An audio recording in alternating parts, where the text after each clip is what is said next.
Cheers.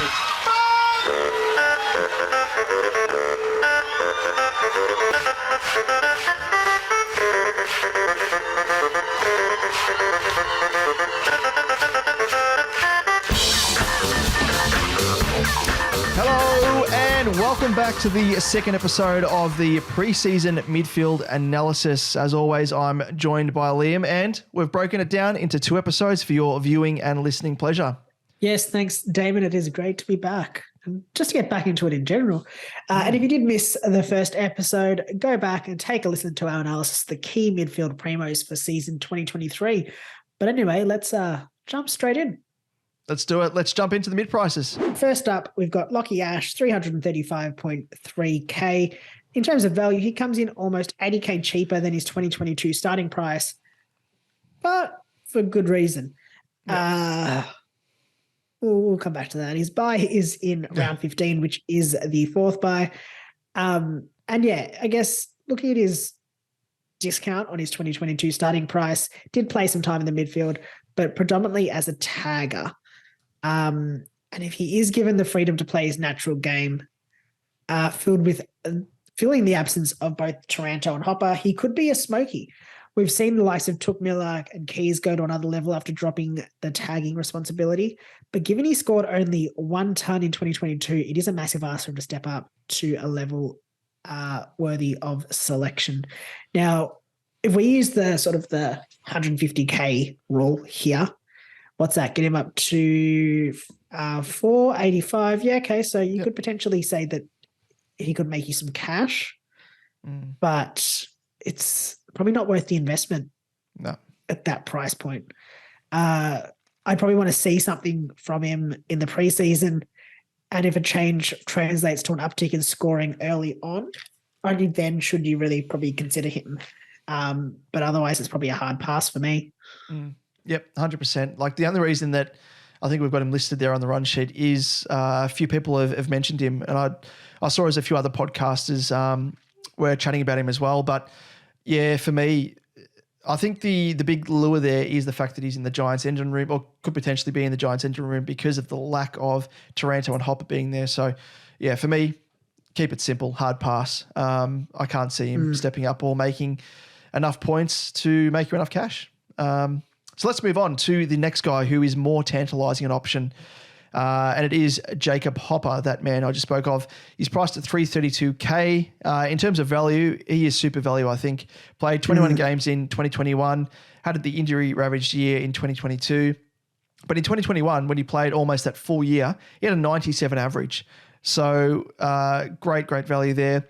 And he's priced at an average of 67. So amazing value there. In terms of queries and upside, so obvious query is the fact that his fitness is the main issue. And really, I think the only knock on him, that 97 average shows that he does have quality about him. He's a contested bull that the Tigs really targeted from a long way out and got their man, and for good reason, because he's going to help them there. It's something that they're all lacking in. And if he's fit enough, and I think that's probably something too when it comes to the verdict side of things, monitor over the course of the preseason. He's going to make you bulk cash whilst punching out great scores. So you can almost view him as he's a mid-pricer, but he's almost like a playing cash cow in a sense. I don't think he's a season-long keeper, unless he pulls one out of the box like a Will Brodie. But he's going to make you bulk cash along the way whilst producing quality scores to warrant on-field selection. So if he's fit and has a full preseason, he's an instant pick. Yeah, I like it. I think you're right. He's not a keeper, but he is that playing cash cow in that terms of that midfield.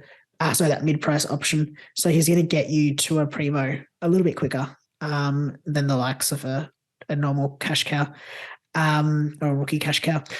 Moving on to the next option, and it is Dom Sheed, coming in at 332K on the dot.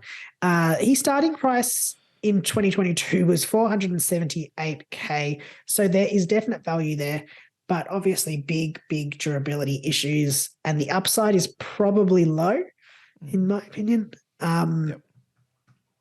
His buy is in round 14, which is the 3rd buy.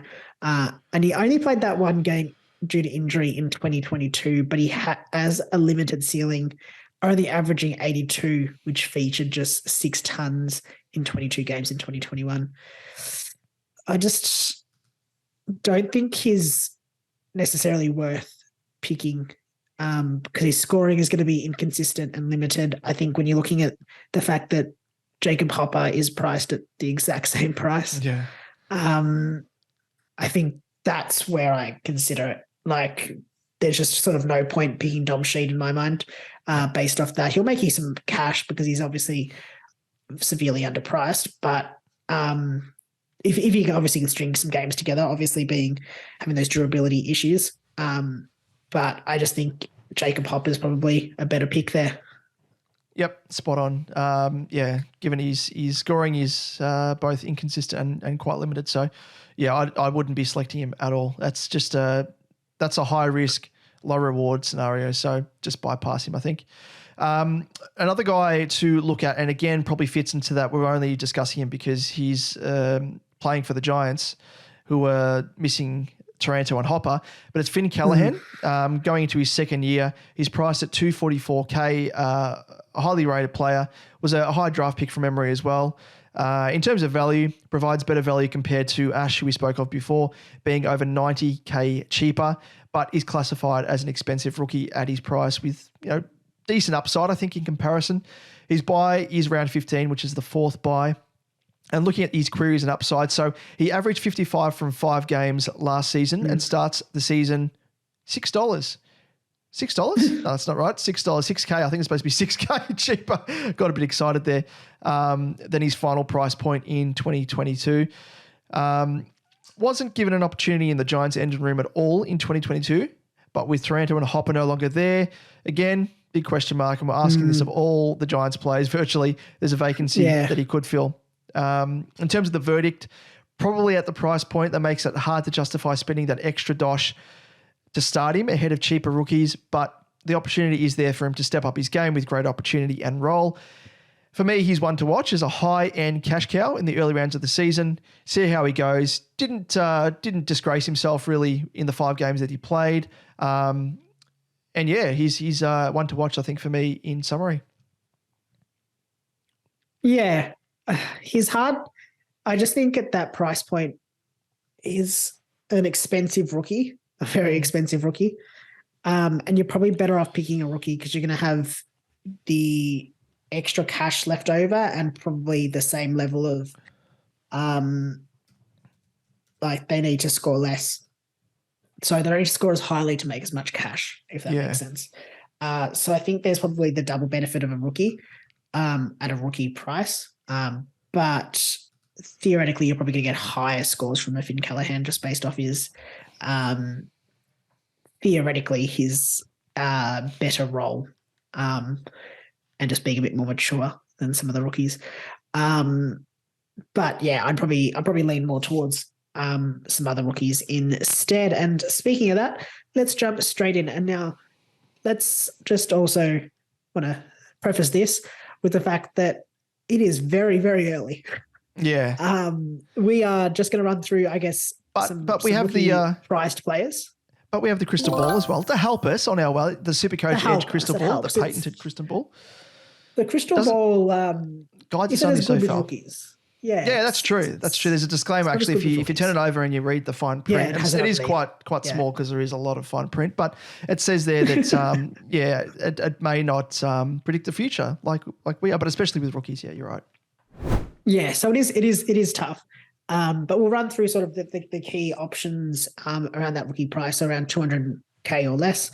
And we'll kick off with probably, I reckon he'll be the most picked player, similar to a Nick Dacos last year, which is Will ASHCROFT, 208.2K. Good value, not necessarily for a rookie, but good value in general and huge upside. He has his buy in round 12. And he's been compared to Nick Dacos in terms of quality and his potential to make an instant impact at senior level, given the way he dominated under 18s and fittingly took the mantle as Sandringham's captain from Nick Dacos. He should be given a crack in the Lions engine room, but Will the parallels to Dacos extend to being eased into senior footy by instead being played off the half-back line or up forward? Well, it's hard to tell.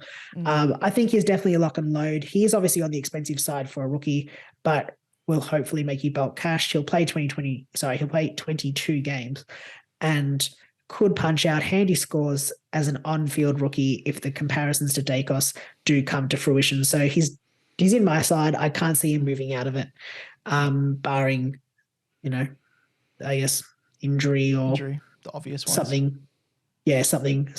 happening. Yeah, exactly. Yeah, that's the main thing I think with him, like his job security, but it just comes down to role, like how he's going to be played. He's going to be eased into it.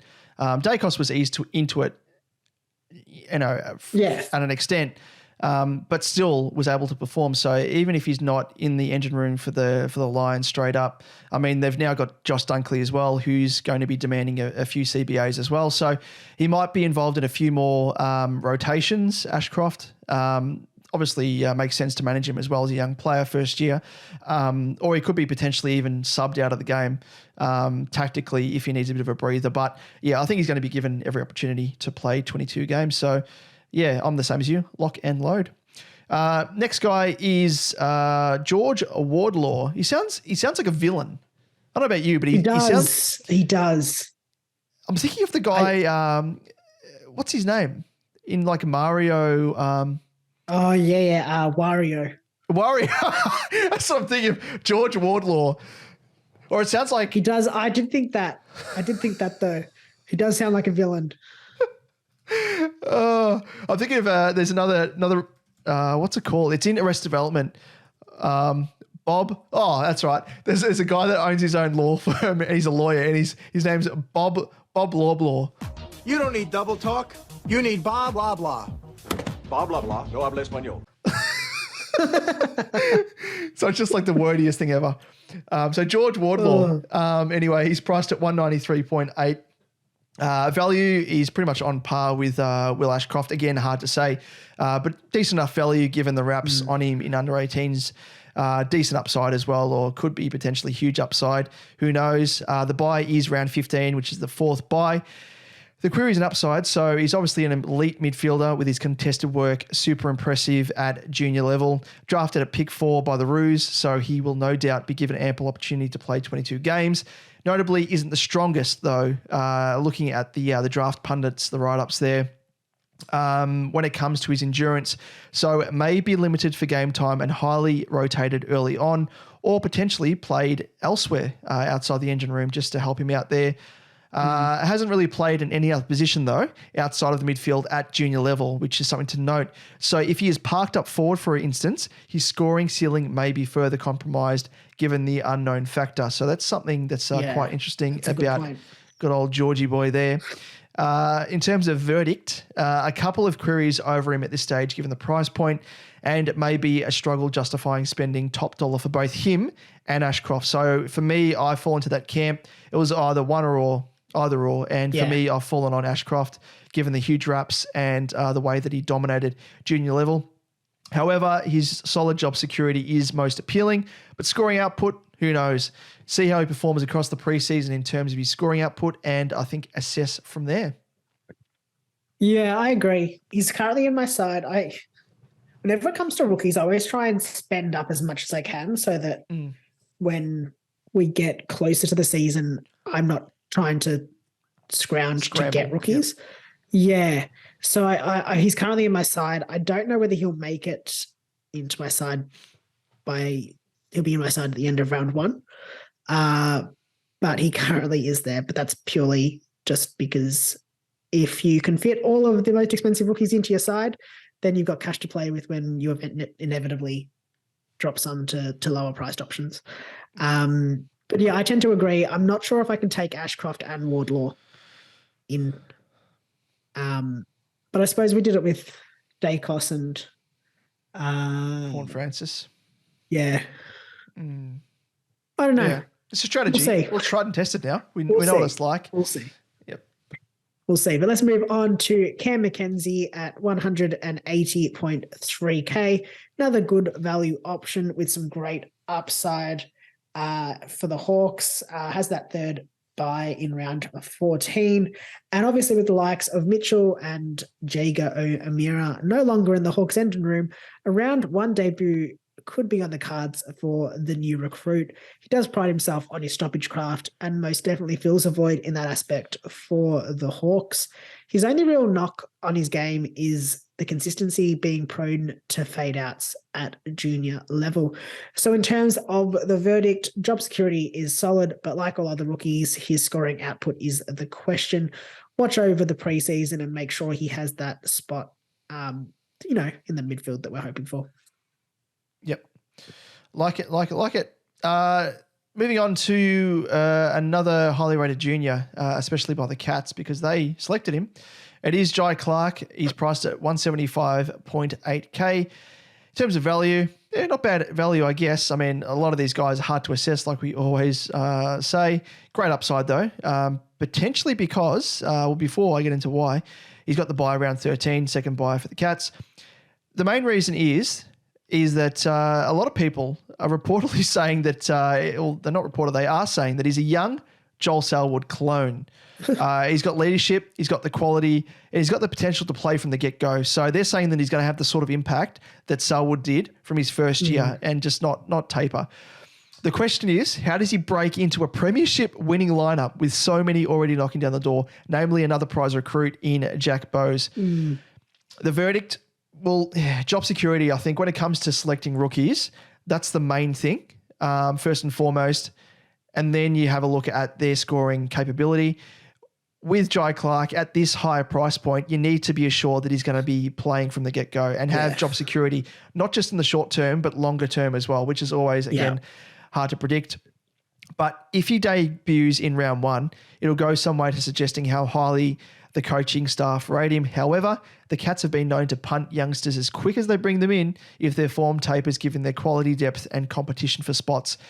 So he's a big watch and see, I think. Again, even if you do select him, if he is debuting round 1, it's that spectre that he could potentially find his way out of the side. But with the wraps on him, who knows? Agreed. It's a tough one.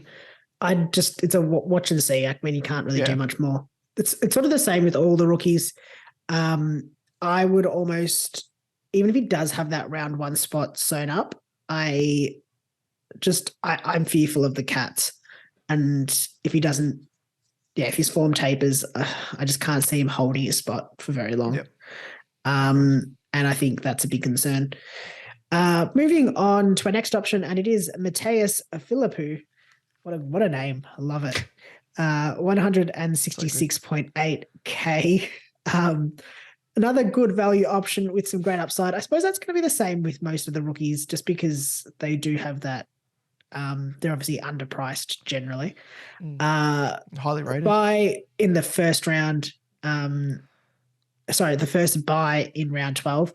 And the queries and upsides for Mateus is that he has the ability to play early on, given his attributes as a tall midfielder in the mold of a 5'4" Cripps, which also lends itself to playing up forward as an extra tall, which he has also excelled at in junior level. So I think the benefit there is that we'll see he'll play in a role.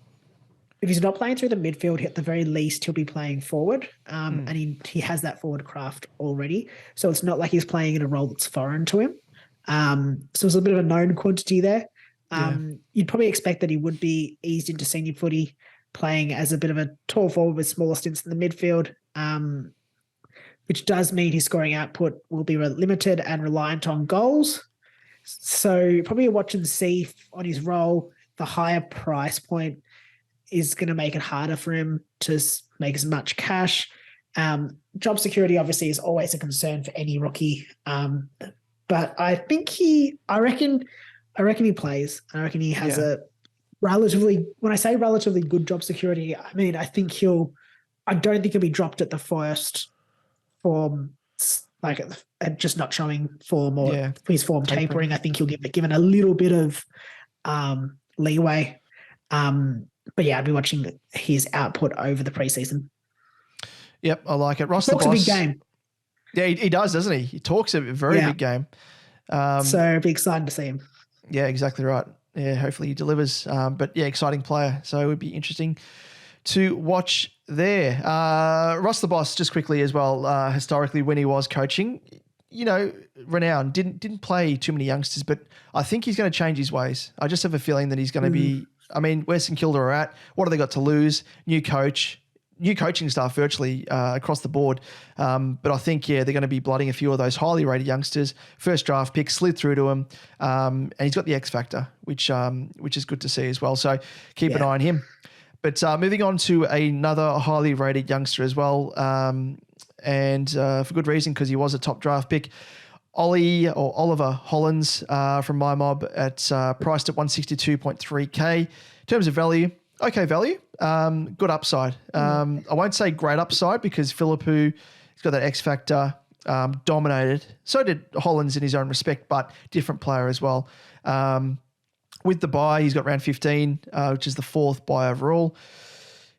Queries, an upside. So one thing actually that's there's a bit of a silver lining out of Sammy Walsh having the back surgery, which has sidelined him for the first month of the season.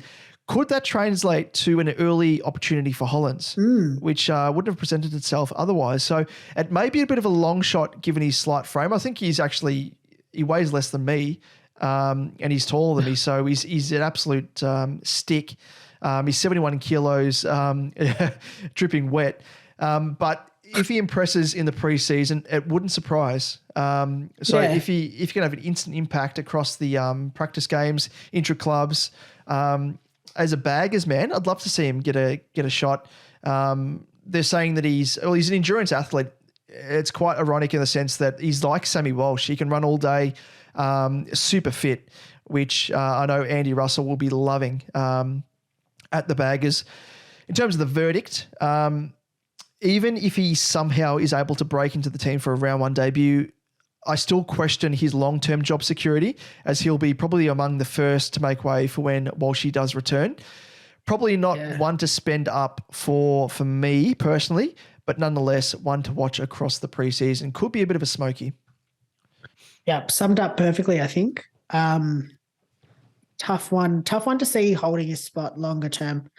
If he is taking if he is in for Walsh essentially. But moving on to, I guess, a more familiar name, and that is Will Phillips, 158.3K, and he is huge value with huge upside.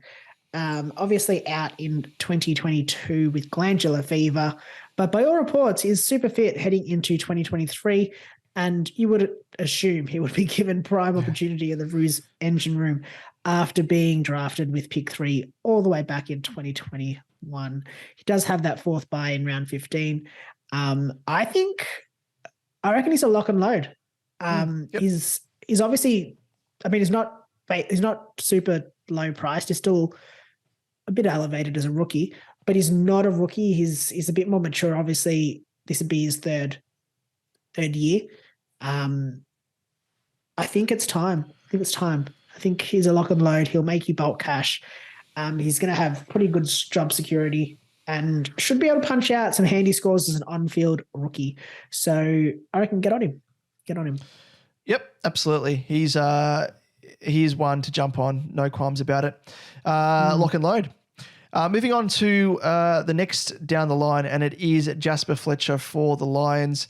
Father-son, priced at 127.8. In terms of value, it's good value, I guess, given that he is cheaper. Decent upside as well, given the wraps on him. But he's got the buy around 12, first buy. In terms of queries, well, the main one is he's actually currently out through injury. He's returning from a back injury, so not one to target in your starting side. Probably one to watch as a potential mid-season downgrade.